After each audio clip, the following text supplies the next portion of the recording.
c'est quoi? C'est des petits ajustements passagers ou bien c'est un mandat qui commence sans véritable vision, sans un cap clair pour vous?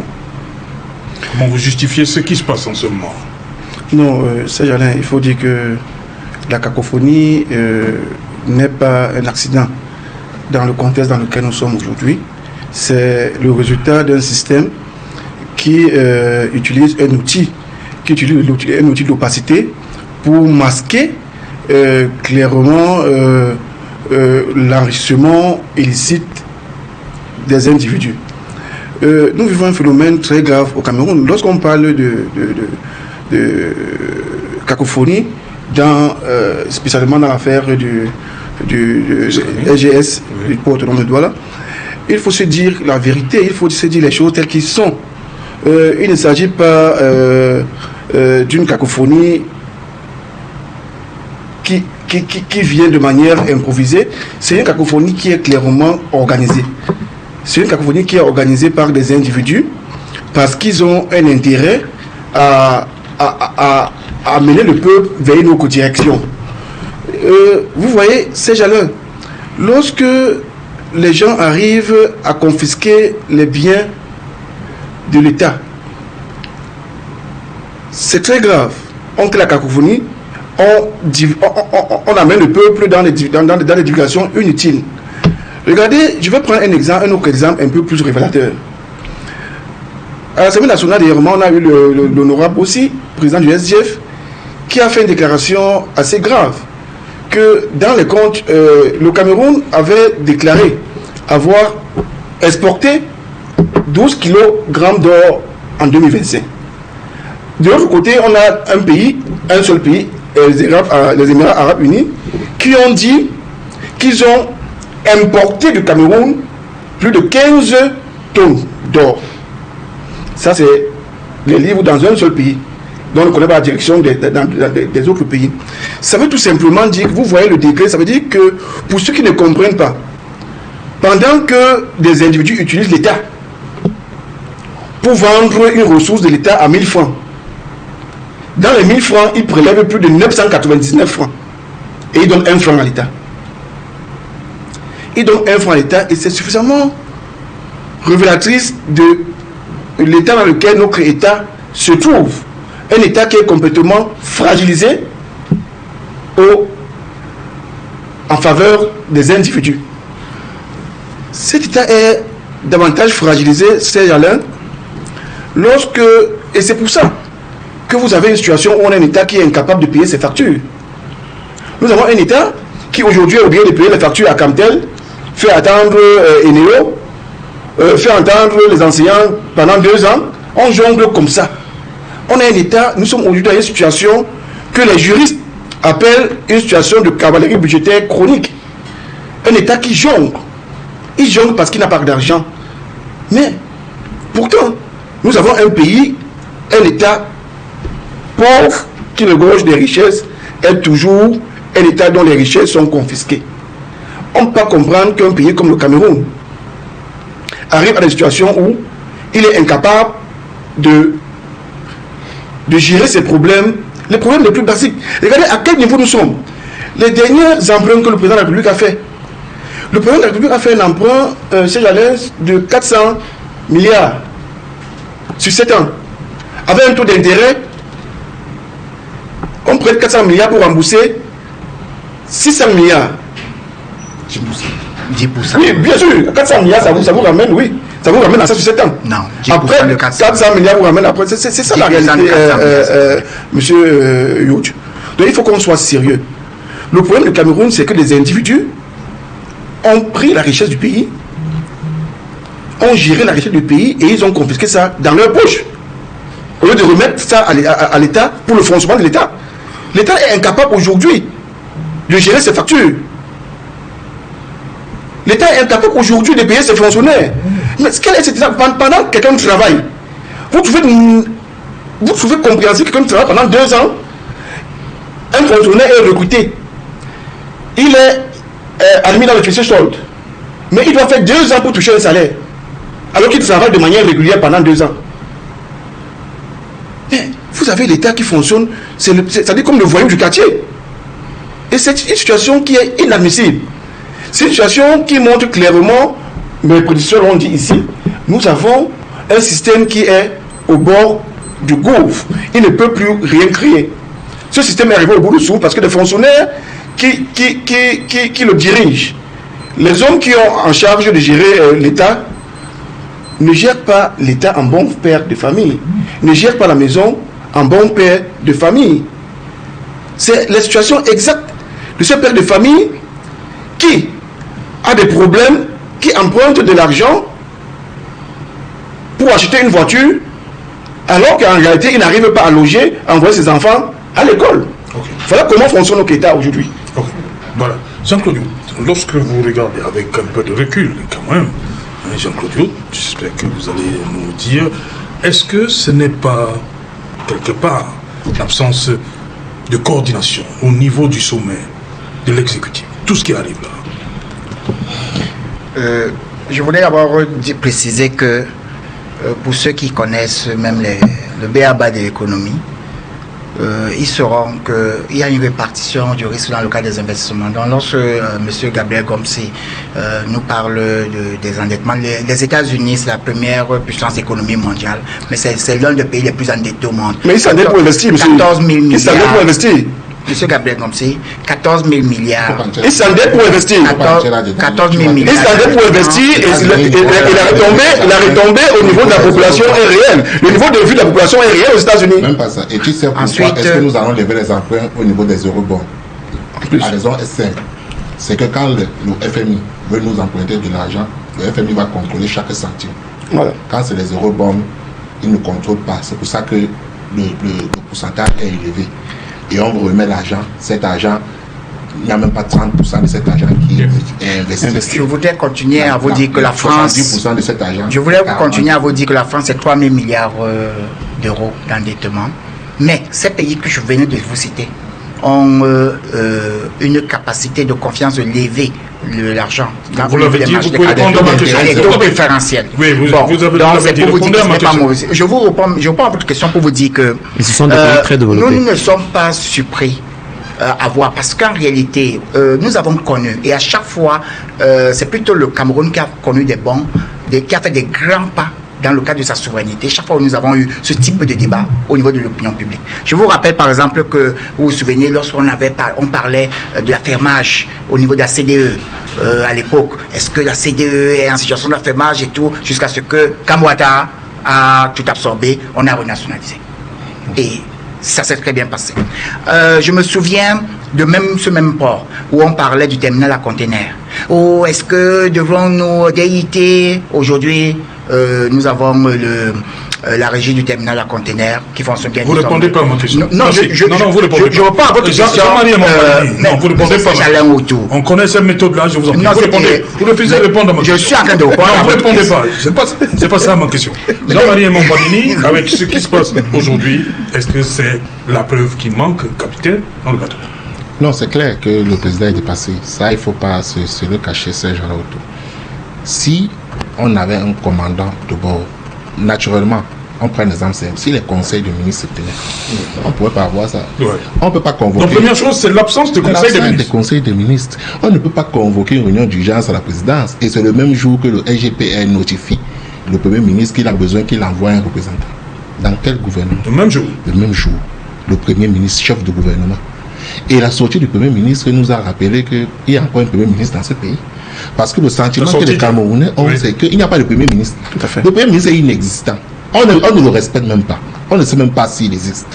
On convoque ses ministres comme on veut, on adresse les courriers au Premier ministre, chef du gouvernement, le même jour, on attend qu'il envoie son représentant. Ça se passe comme ça quand le chef ne parle pas. Ou bien quand le chef a créé cette situation. Le chef, je voulais arriver là. C'est lui qui a organisé la fragilisation de la fonction du Premier ministre. Parce que le problème du chef, c'est que vous travaillez, que je garde mon siège. Une fois Une minute. Vous pouvez reprendre, vous dites que le chef a fait quoi? C'est le chef qui crée les conditions de fragilisation du Premier ministre. Je vous arrête là.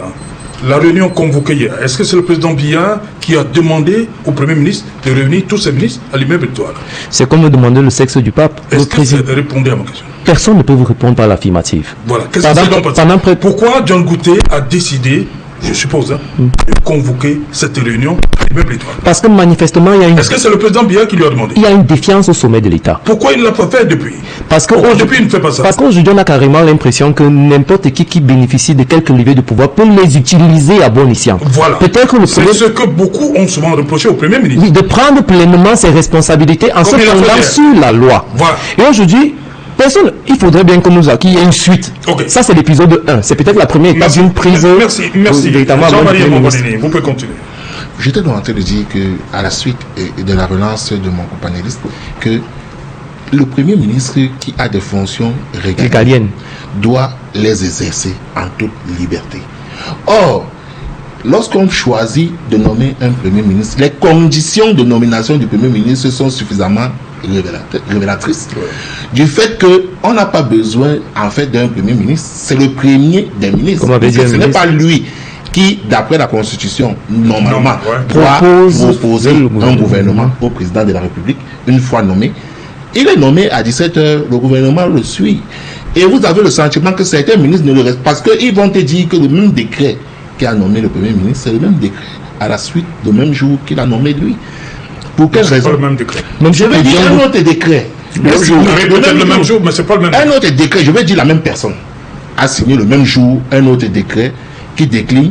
Mais c'est cette personne qui est concentrée sur le plan de la Constitution. Où on dit que le président de la République nomme les membres du gouvernement. Non, le président de la République nomme du Premier ministre. Le président de la République nomme le Premier ministre et sur proposition de ce dernier nomme les ministres. Non, c'est comme ça que c'est libéré. Le président de la République nomme les membres du gouvernement sur proposition du Premier ministre.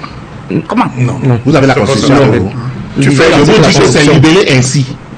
Le président de la République nomme le Premier ministre. Oui. Sur proposition de ce dernier, nomme les ministres. Oui, mais où est le problème? Il faudrait donc. Mais c'est toujours le même président de la République. Alors, est-ce que les prérogatives des uns et des autres ne sont pas connues? Peut-être que vous êtes en train de parler sur la temporalité, que le jour-là. Mais est-ce que c'est ce jour-là qu'on pense réellement? On peut très bien vous consulter et vous dire que, monsieur Jean-Marie, vous serez mon Premier ministre, préparez-vous et faites-moi des propositions. Dès que tout cela est prêt, on rend tout simplement public. Ça ne veut pas dire que le Premier ministre n'a pas fait ses propositions. Je suis d'accord avec vous, sauf que dans la pratique, qu'est-ce qu'on observe? On observe qu'on a un secrétaire général de la présidence de la République qui n'est pas membre du gouvernement, qui convoque les membres du gouvernement sans l'aval du chef du gouvernement, qui pose des actes dans le gouvernement qui est dirigé par le Premier ministre. Et aujourd'hui, vous avez vu ce qui s'est passé. On a convoqué une réunion à la présidence de la République où certains ministres disent qu'ils n'étaient pas là-bas à cette réunion. Vous avez suivi? Lorsque le Premier ministre les a convoqués, tous se sont présentés. Et au sortir de cette réunion à l'immeuble Étoile, il y a eu des déclarations. La réunion de la présidence de la République était une réunion où on a dit envoyer des représentants. Vous parlez de quoi? C'était une réunion qui a été convoqué cette réunion. Mais elle a été une réunion à la demande. À la demande de qui? Ils ont dit à la demande du chef d'État et cette réunion-là. Le chef d'État qui a convoqué la réunion de la présidence de la République. Et puis ils ont demandé qu'elle envoie ses représentants parce que c'était le chef de l'État convoque une réunion. C'est le chef de l'État qui a convoqué la réunion. C'est le chef d'État qui a convoqué la réunion à la présidence de la République. Mais comment? Si c'est le chef de l'État qui avait convoqué cette réunion à la présidence de la République, le Premier ministre ne se serait jamais permis, à la suite des résolutions de la réunion de la présidence de la République, de convoquer une autre réunion. Non, ça veut dire que vous n'avez pas lu les conclusions qui ont été données. On a dit que, en attendant, au sortir d'abord de cette réunion de la présidence, vous avez dit voici ce qui est maintenu, mais en attendant la position définitive du gouvernement. Vous n'avez pas lu ces conclusions-là? La position définitive du gouvernement. Oui. Celle que nous avons eue hier. Voilà la position du gouvernement qui a été donnée hier. Vous avez l'actualité de ce matin? L'actualité de ce matin, c'est quoi? Vous savez ce qui s'est passé ce matin dans le de la RGS? Dites-nous. Vous savez ce qui s'est passé? Mais dites-nous, qu'est-ce qui s'est passé? Ce que nous voulons dire ici. Nous ne venons pas ici. Nous mais vous ne nous dites pas ce qui s'est passé. Je vous dis donc que ce matin, le personnel de la RGS a été dégagé des bureaux. Ce matin. Si vous n'avez pas cette actualité, c'est bien dommage. A été dégagé par qui? Je dis pas des éléments du BI qui étaient là, qui ont dégagé les éléments de le personnel de la RGS. Oui. Or, on se sera attendu que le Premier ministre, qui est le chef du gouvernement, siffla la fin. Et c'est ce qui s'est passé hier. Sauf que le rebondissement que nous avons aujourd'hui est de nature à nous faire savoir que cette histoire n'est pas terminée. Or, ne faisons pas une fixation. Il y a un fil conducteur On parle de la cacophonie gouvernementale. Donc, le problème du scanning est un problème en dehors de celui de l'insalubrité. Ce qui est querellé ici, c'est la gestion du gouvernement qui a à sa tête un vous voyez, au moment où on m'a coupé tout à l'heure, j'étais en train de développer que voilà par exemple qu'il est en train de comprendre qu'à la fin on va arriver à quoi, et c'est là où j'étais en train de vouloir vous dire que lorsque ces débats-là ont toujours eu à avoir lieu, on est toujours sorti avec une souveraineté plus élevée du Cameroun.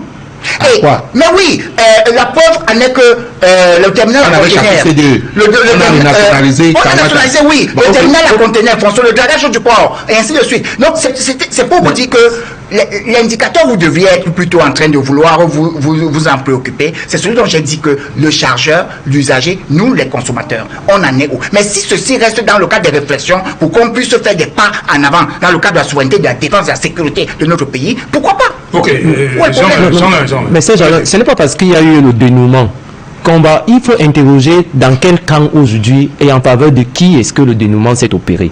Parce que si le dénouement s'est opéré en faveur d'un camp qui, bien sûr, là aussi, c'est devenu un secret de polichinelle, qui a une compétition pour la maîtrise des leviers du pouvoir, et partant on joue sur le terrain économique pour capter le maximum de dividendes. Il est très important pour nous de mettre la lumière, et l'opacité ne profite pas à cette mise en lumière de ce qui se passe au sommet de l'État dans les différents contrats. On n'est pas sûr aujourd'hui que SGS c'est véritablement une entreprise soit étrangère. Encore que le Cameroun aujourd'hui pourrait se gargariser au regard de toute son expertise, de toute sa ressource, de prendre le contrôle des entrées et des sorties afin que le détail, c'est des secteurs de souveraineté. On ne peut pas s'amuser avec ces secteurs-là ici. Oui, c'est des secteurs de souveraineté. Et lorsque vous dites que la temporalité ne compte pas, la façon avec laquelle on nomme un premier ministre qui est censé être chef du gouvernement et mener le bateau ne compte pas. Mais je vous dis qu'il y a ce qu'on appelle dans les républiques les traditions. Et parfois la tradition a valeur de loi, de règles. Non. Les sources du droit ne sont pas la tradition. Les sources du droit sont la doctrine, la littérature, la jurisprudence. J'ai dit parfois. Comment vous pouvez alors dire que la tradition est une source? J'ai dit parfois. C'est connu. C'est effectivement sorti de ces livres de droit. La tradition a parfois valeur de droit comme pratique régalienne. Et lorsque cette pratique régalienne n'est pas respectée, cela remet en question tout le processus, y compris même les lois qui sont énoncées, parce que la forme a également valeur du fond. Ailleurs, vous voyez comment le processus par lequel passe la construction d'un gouvernement.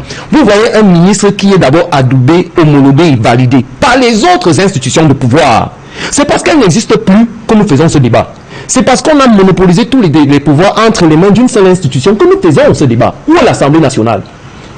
Parce que le gouvernement a l'impression qu'ils peuvent agir en toute liberté, en toute impunité. Personne ne va leur taper sur les doigts. Où est la justice? Parce que cette affaire a pris des proportions. Non, cette affaire a pris des proportions judiciaires. Et pas comme le magistrat ne peut pas s'auto-saisir pour faire toute la lumière. Et comme il n'existe pas des enquêtes parlementaires, c'est pour ça qu'il y a des cabinets au sein. Et il y a des structures, comment on appelle encore ça, la celle qui est en charge des finances, du budget. Il y a des au sein de notre Parlement, il y a des structures qui ont en charge ce type de questions.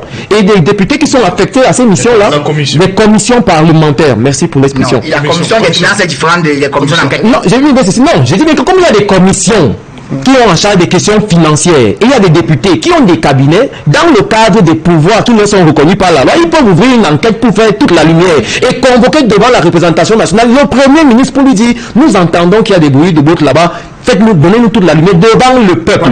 Pas de bottes encore. C'est pas des bruits de bottes. Ce matin peut-être. Bon, disons que comme il y a de la cacophonie, merci beaucoup, comme il y a de la cacophonie à cet endroit-là, faites toute la lumière afin que le peuple ait la bonne information pour apaiser, afin que le ministre de l'administration territoriale ne soit plus le président, parce qu'apparemment c'est lui qui va maintenant intervenir partout, comme s'il s'agissait du président de la République. Quelqu'un a été élu le 12 octobre. Et lorsque nous observons cette forme d'imbroglio là qui prend certaines proportions, je crois que c'est à lui de répondre. S'il ne répond pas, les autres organes de pouvoir sont en lieu et en responsabilité eux aussi d'exercer leur pouvoir pour que la lumière soit faite. Merci, Madame.